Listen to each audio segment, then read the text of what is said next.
Hello, this is Jason Akers from the Self-Sufficient Gardener podcast with another homestead update. This update is for July, and I figured I would do another one sometime during the summer when everything was kind of growing and I could show, I guess, everything in a progressive state, because when I did the last homestead update, which was pretty popular, it happened in October, and there wasn't a lot of stuff growing, which it was easy to see things on the property, a lot easier than it is now with all the green growth, but I wanted to do another one to kind of show everything in a state of growth, to kind of contrast it against the October time frame when everything was kind of dying out. So I'm standing here in front of my sunchokes. They've gotten very large on basically no water at all, so they're doing pretty good. Pretty happy with them. People have asked me what I've mentioned that I feed these to the rabbits, and they said, well, what part do you feed? Sometimes we'll get these little off growths, I guess, where they're forming another tuber. A lot of times I'll just pluck those right up with the shoot and take that to the rabbits.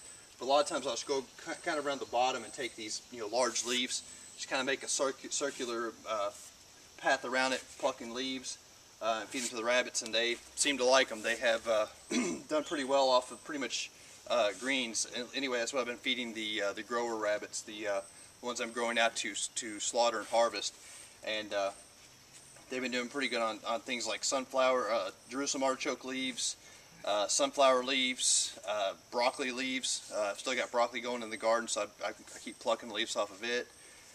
Clover from the ground, broadleaf grass from the ground, twigs, poplar, sweet gum twigs, and just basically any kind of garden scraps, carrot, greens, anything like that gets fed to the rabbits. We'll take a look over there, and I'll show you the grow out cage and the rabbits that are basically ready for harvest. I just did 2 this morning. Kind of doing a few a day to kind of spread out the entrails, because the dog gets the heads and the feet, and the pigs get the blood and the guts, except for the organs I harvest and keep for us. So anyway, we'll go take a look at that. So here's the rabbit grow out cage right here. As I was mentioning, I've got 3 left in there. They're about I don't know, 11 or 12 weeks. They're ready for harvest. I just, like I said, I'm spreading the harvest out. Give you a better look at the whole thing right there. As you can see, it's about, I don't know, 10 or 11 in the morning. They're still in shade. They'll be in shade basically all day. It's hard to see, but back behind them, we've got essentially the canopy of this pretty large forest, and keeps them and all the other rabbit cages sheltered.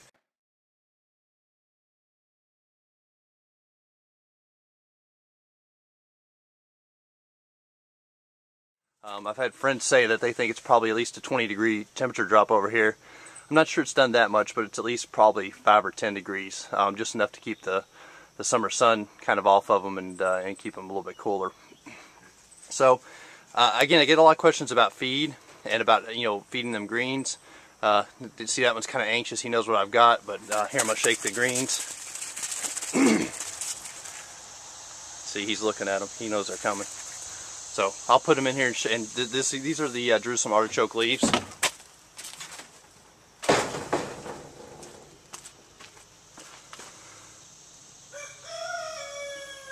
Most of the time they're a little bit more anxious, but I guess with pulling one of their brothers or sisters out this morning to slaughter, they're not real anxious. There they go. They're starting to get going now. But anyway, I get so many questions about feeding rabbits greens. Won't they have diarrhea? I've fed them. The broccoli greens are not supposed to be that good to feed them a whole bunch of. I fed them lettuce that's gone to seed, and they eat that. And people are always asking me, well, don't they get diarrhea? And I mean, you can see from down below, I don't know if you can see very well, that wet spot over there is where their water is. It's not diarrhea. And the rest of it's just pure dry berry bunnies, so bunny berries, sorry. So I don't know where this myth all comes from about how if you feed the rabbits too many greens, they'll get diarrhea. These rabbits have never experienced that, so I don't know where that comes from, but these guys seem to be doing fine on at least a half ration of greens. They get, obviously you can see the feeder over there. They get pellets as well, which are free choice, but if I put greens in there, I can put just about any amount and guarantee they get eaten. So I'm guessing estimating it's probably about 50% greens right now. So 2 other things with the rabbits, and excuse the mess in this area. This is kind of my construction zone, but what you're looking at right there with the barrels is kind of in a state of it doesn't look real good, but that's a rabbit tractor. And what I did is I made it out of 2 barrel halves. And just basically bolted the barrel halves to a frame. I'll kind of get a little bit of a better look if I can not shake the camera so much. But I don't know if you can see right down in there, it's a 2x2 frame, kind of braced a little bit. 1x1 wire on the bottom. You can see the feces fall through, but the grass comes up, and the rabbits can partake in that grass as it grows up through the wire, as they pull it up through the wire. A lot of times when I move them to a new piece of land, they will actually do a lot of the pulling up on their own, and obviously that helps reduce the feed. I'm estimating here we only feed about a quarter of the pellets we normally feed with the rabbits in the hutches and things like that.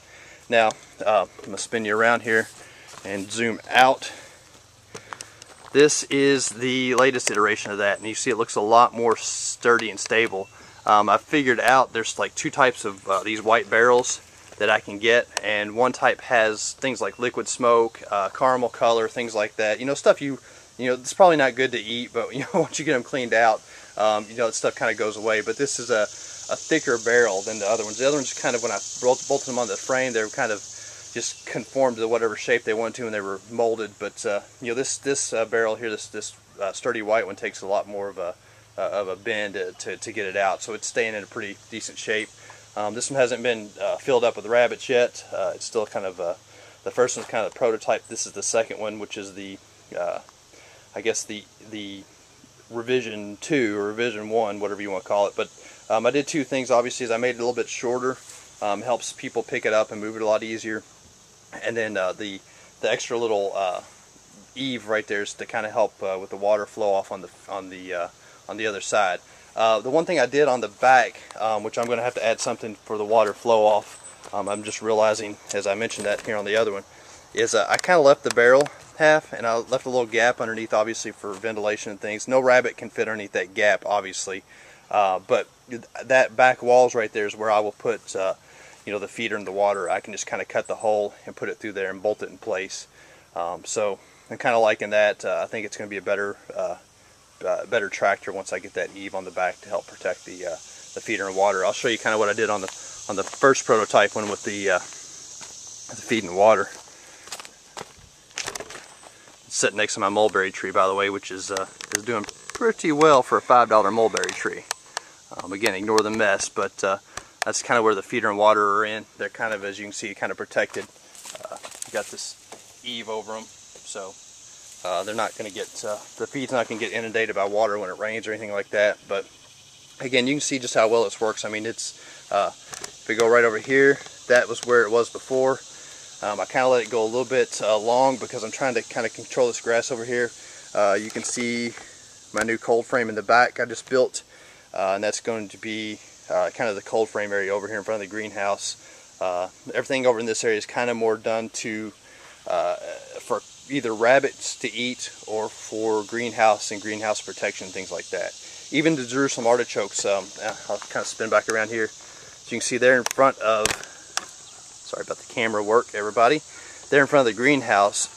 So ideally, kind of in the summertime, they should be providing a little bit of shade. I've got them a little bit far back, so they're not doing quite as well as they should be with the shade. But again, swing it around. Got the mulberry tree. Once the mulberry tree gets tall enough, it will kind of help with that shading issue. So just a quick shot. We're over in the rabbit area again. Again, you can see all of the shade for the rabbits. That is a water barrel tied into, as you can see, through tubes that lead into the cages and into these little nipples right here, which will provide the rabbit water. I feed that barrel water maybe about once every 2 weeks, and it pretty much waters the rabbits. I do keep a backup water in each cage just in case. They do drink out of the water more than they drink out of the nipples, but when the water goes dead, then they've got the nipples to drink out of too. This one's kind of hard to get to, but I don't know if you can see water dripping off my hand. So doing a pretty good job. She's got babies. I'll just take a quick shot of them. I think there's 9 in there, but I'm not really good at counting them because they tend to wriggle when you're trying to count them. Kind of an update from the last one I did in October. This area in October was all essentially wooded, and the pigs are going to oink because they want food. They're always hungry. So this area was essentially wooded. If you remember this fence post, I'm going to try to kind of right there. When I showed you the back of back of that fence in October, I had logs laid there. As you can see, the pigs have been in there since probably December, January time frame, and they've kind of denuded that area pretty well. I replanted it with clover, which you might be able to see in the frames coming up just a little bit. It's kind of hard to grow clover this time of the year because it's so hot. I had this area grown with turnips and perennial ryegrass and alfalfa. I've been harvesting that for the rabbits, but then, I don't know, maybe a month ago, when the shade started hitting and everything stopped growing so well, I just harvested everything finally and rotated the pigs back into this area. So they're doing essentially this, this looked like grassland, I guess you'd say, and probably in about a month, well, it took less than a month actually, it's probably more like a week or two, they had it denuded again. So. Of course, the plan longer term, and I'll walk you down to it, is to run pigs and goats. And this, like I said, this is the second pen right here. To run pigs and goats in this area, which is more woodland.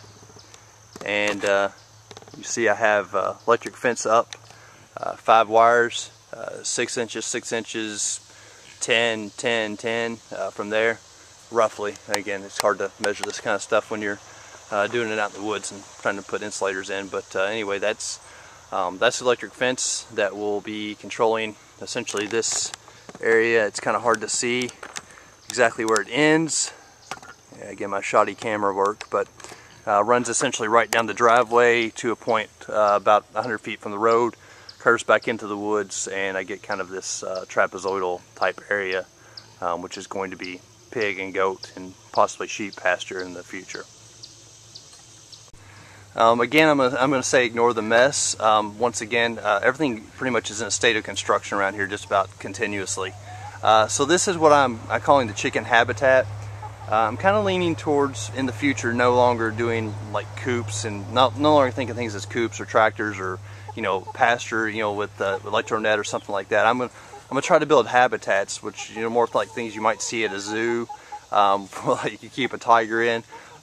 Again, not the best. Obviously, if we could run the animals completely natural, that would be best. But I've already experienced massive raccoon losses with quail and with younger chickens. So this is she thinks I'm feeding her. She's definitely trying to get out.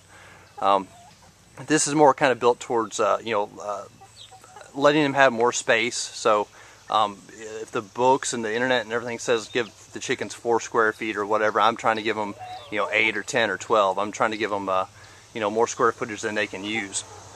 So you see, obviously it's a very large run. There's 100 feet of perimeter fence around this. I've got a little cordoned off area with this plastic netting which I can roll up, and that area is kind of growing up with turnips, millet, alfalfa, clover, things like that. It's kind of hard to see, but they also get some greens. Here, I'll pick it up and show. Back behind the little pen in there, that pen was like an introduction pen to try to get the lavender chickens in there, so it's coming out obviously. But back behind that's a frame full of, it's a grazing frame full of clover and alfalfa. So they peck at that throughout the day. I don't know if you're going to see them peck on it or not. Yep, there she's going to look in. Is there anything there? Grab a few out. Nope, look, yep. Okay, yeah, Anyway, so that's kind of that portion of it. I'm trying to do like a little pond here, just so they can, and they have a backup source of water to drink, and kind of get in and dip in and stuff like that. Not that chickens swim that much anyway, but had a little bit of trouble getting it established. Just trying to put some rocks and stuff in the bottom, but all this woodland detritus, they tend to stretch into the pond, so I had a little bit of trouble with that, but I think I'll probably get it figured out. If nothing else, I'll pull that little barrel half out that's kind of providing the pond liner and put a bigger pond liner in here. But again, all kind of geared towards habitat. Eventually over in this other area that's cordoned off, I'll put maybe a few trees or bushes or shrubs they can kind of browse on, but eventually probably towards the middle of summer I'll probably turn them back loose into that paddock right there so they can kind of do their thing with the greens and stuff. I've got electric fence wire up top, ran by a Have a Heart 2D battery charger. Seems to be doing a pretty okay job. The problem is the chickens like to get up and set on this fence wire, on the gate, on the posts, and I had to keep them down from doing that because when they come down they tend to fly out, and also this lets raccoons and stuff in. You know, the floppy wire thing in permaculture, they talk about doing the floppy wire on the fence, does not work for raccoons. They can pretty much defeat any kind of defenses you can come up with except electric. Quick note about the coop. That coop was a crate I got from work, and it's, I don't know, 4 feet by 5 feet footprint. It's working really well. I've tried to get up here and zoom in. I don't know if you can see, but I've got a sliding door, and it's controlled by a little box that when the sun sets, that box releases the door down slowly and closes off the coop to predators. That 5-gallon bucket, by the way, is a nest. But that little box is from Wells Poultry in the UK, and it's done a pretty bang-up job. I mean, it never fails. The mechanism itself, I built. You know, I'd say the mechanism, the door and the frame like that right there. She seems to be knowing what I'm filming, so she's kind of like posing. I didn't have Jackson for this episode. He's at his grandma's, so I guess the barred rock's standing in for him. But anyway, that's pretty much the habitat, and a few more things. Obviously, the feeder's under cover. They kind of help the rain shed off. I didn't want to try to jam everything in the coop like I did with the chickens in the other coop and run. And a little note, they're going to come out and take a peek. These are my lavender Orpingtons. I just love the color. I'm a sucker for blue chickens. Of course, not all the way blue, more of a grayish type color, but I found them to be very, very pretty. So he's a rooster, she's a hen. He's going to be the rooster of this flock. And anyway, that's the poultry habitat, the chicken habitat at least. We'll take a walk over to the duck one here in a minute.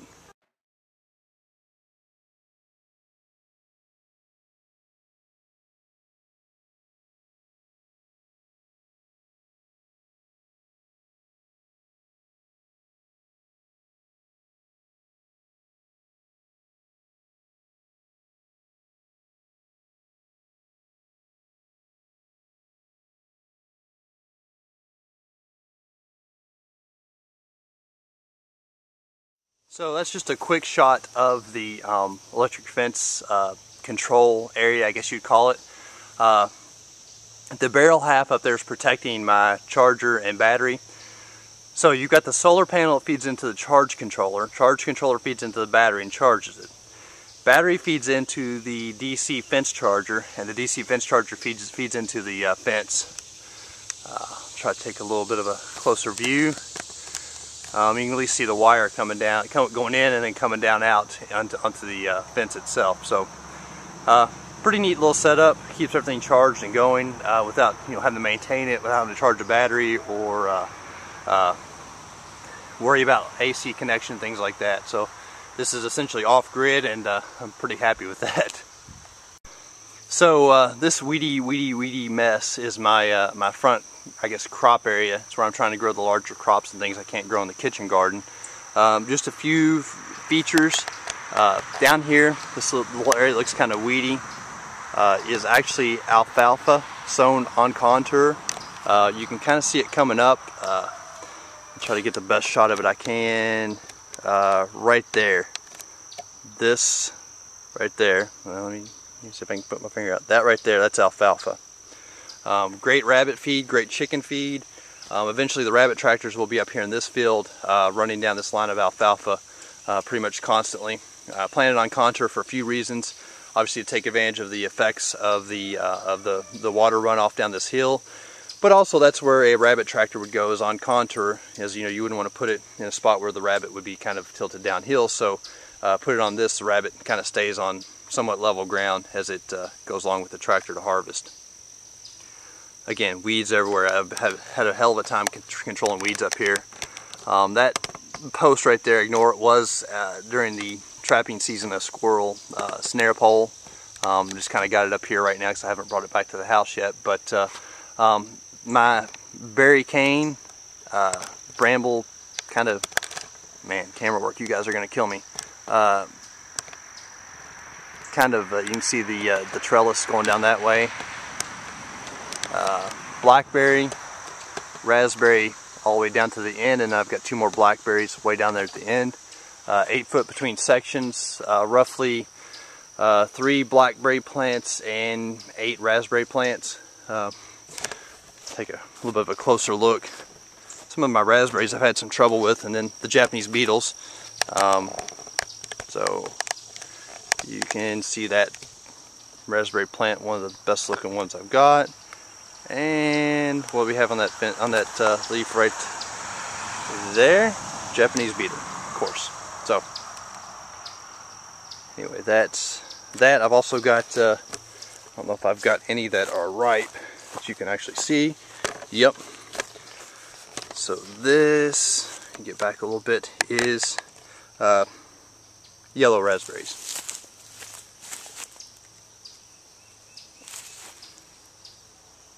So I find these raspberries to be the best raspberries for eating. In fact, I'm going to eat it right now so I don't put it in my pocket and squish it. So my grandpa had these when we were growing up. I remember eating them out of the field just plain, and always loved them. So I got some more to plant up here because my kid loves to eat raspberries too. So this is kind of a wide overall shot of the garden, I guess best I can get. I'll come and take one from the front as well too, except it's more weedy up there and I'm embarrassed to show it off. But here obviously you can see corn. This is blue Hopi flint corn growing right here. Of course this is next to the road, so there are going to be cars driving by. Anyway, they like to slow down when I'm working in the garden, see what I'm doing up here. It's kind of humorous, but anyway. So you see the corn. There's a little bit of okra down here below it on the bottom left. You see where the posts are, those tomatoes. Up in front of that's cucumbers, watermelon, squash, pumpkins. Let me see, I've got probably 4 or 5 cucumbers, 4 squash, 4 pumpkins, probably 20 or 30 tomatoes up here. I've lost count, I've planted so many. You can see like a little bit of a head poking up right there next to the corn, kind of in this area. That's sesame. Then following in front of that's another row of tomatoes. In front of that's carrots, cabbage, dill, shallots, yellow onions, sweet potatoes. Did I say cabbage? And I'll actually walk you up here because there's 2 rows of strawberries I want to talk about just for a minute. Again, this garden is a weedy mess. It's best I can do to keep up with it. In fact, there's a cucumber. I don't know if you can see that. That's going to need harvesting. Yeah, right there. So I'll take care of him before I walk back down. But anyway, the tomatoes not done real great. They've been stunted because they were dug up by raccoons, and I had to replant essentially every single one of them, but they're starting to get along a little bit better. Come up here every night and pull off tomato and tobacco hornworm damage. I'm going to show you something real quick here that hopefully will be educational. I probably will end up seeing one when I zoom in here. So, get around here. Show. This is what you typically see with hornworm damage. You will see essentially like a stem and all of the leaves are cut off. And you'll see it some more place than one. You obviously see right through here. He's nibbled every single leaf off. I got him last night. In fact, you can probably see his dead body somewhere here on the ground if the birds haven't gotten to him yet. Easier to find at night than in the daytime because they tend to blend in with the plant, and in the nighttime they tend to be more active, so you can actually see them moving. The one I had here last night, I actually saw him moving and got him. I'm trying to do like the Florida weave. It's not going great. I'll just be the first to admit it. In fact, I'm kind of weaving the plants more than anything else. But look at that. The hornworm ate through the back of the tomato. Can't win with pests sometimes. Trying to do the best I can with organic, beyond organic controls with you know, birds and just hand picking, things like that. A lot of my friends have gone to 7 Dust or even some of the organic stuff. I don't believe in it. I'm not going to do it unless I definitely have to. And so far, I've never had to, using the methods I talk about in the podcast and the book. So, but if you can see in through the weeds, I've got a pretty nice looking pumpkin coming up, and hopefully it'll do its thing, and we'll actually get some pumpkins this year without the vine borer influence. Again, sesame. The sesame back here in the back, I've actually got another plot next to some okra, is actually flowering, so interesting. A row of beans. These are like these purple pod, I can't remember what they're called, dragon tongue beans or something like that. Anyway, purple beans. Again, more of a mess, but tomatoes all the way down through this. This Florida weave's actually working a little bit better than than the one back there, because I didn't plant everything in a straight row, and the raccoons would dig it up and I have to replant it, and it was in the morning, I didn't want to deal with it, so I was like, whatever. Anyway, right in front of the tomatoes, not really what you would call a Three Sisters garden, but kind of more of a companion planting kind of thing. You'll see tomato, and then you'll see squash right there, and that's a butternut winter squash. The purpose is obviously to put like a kind of a living mulch on the ground in front of the tomatoes. Well, you can't harvest the tomatoes from that side. Well, you know, don't forget, I've got this back side right down through here. I can come and harvest the tomatoes. I'm not real concerned about it. I want this front area blocked as much as I can. Tomatoes will block the back area with shade. These will block the front area underneath the tomatoes, and they'll make me something I can eat. So pretty happy with that. But anyway, down next to it, you'll see, again, bad camera work, but in between all the weeds, there's cabbages, and there's also sweet potatoes growing like crazy. In fact, I'll just kind of pick it up and show you the sweet potatoes right there. Those are purple Okinawan sweet potatoes. Supposed to be some of the best in the world. I can't wait to try them. My wife loves sweet potatoes, so we'll see what they do.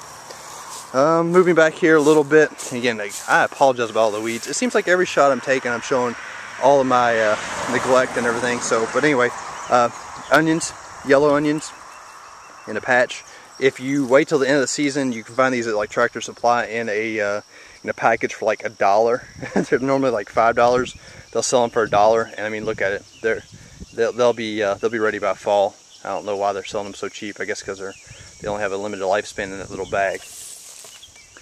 And the next area of weedy neglect, and this takes its turn with neglect and weeds, but I've got a mulched row right between the middle, but those are strawberries. This row down through here is getting overtaken by weeds, not looking so good, but that's, I can't remember what the variety is. Now this variety on the back is a patented, I guess, hybrid variety. Obviously I'm not too worried about it being hybrid with strawberries, because they reproduce with runners, not with seeds. But it's called San Andreas, and it's been everything I can do to keep the flowers picked off of it. It's been a very productive strawberry crop. Obviously with the first year of strawberries, you tend to pick the flowers off to allow them more growth, and then come later on in the next season, you let them go to flower and then produce strawberries. It doesn't look so bad from this area up here with the weedy neglect. It's just hard to keep everything weeded continuously out in this front garden because there's so much of it. But that's that for the front garden. So the next thing I want to show real quick, something you don't really hear talked about too much on homesteading and gardening and livestock videos and things like that. And that's you know, efficient methods of killing the animals. And this is what I call essentially the killing pole. It's an old telephone pole I sunk about 3 feet in the ground, concreted it in. So the first little rung right there on the ladders, it's got hooks on it, and that's for obviously hanging up rabbits, chickens, etc. to kill and slaughter and eviscerate and things like that. You see a killing cone down below that. It's where the chickens go in to be bled out. The top upper beam right up there, that's where obviously deer, pigs, goats, lambs, things like that would be hung up to butcher out, to dress out, and things like that. So Just wanted to show that real quick because I don't think that probably gets enough coverage as efficient, methods of killing. It's all my killing and dressings all done in one spot.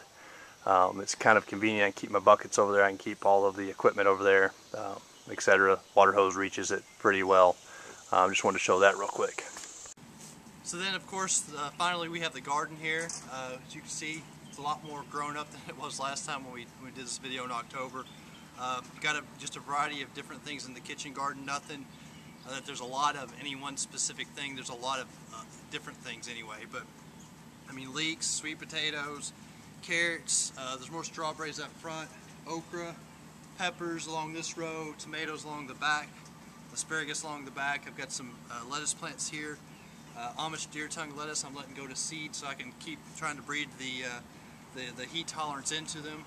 Kale, calendula, a little bit of an herb kind of garden over there where I've not integrated into the garden. Of course, I've got some basil and other things in here that's a little bit difficult to see because I've kind of intensively planted it. But anyway, plan to extend the garden out this way a little bit more later on in the summer and the fall. Kind of making more of a perennial area towards the front where I can plant some perennial type stuff that's going to keep coming back year after year.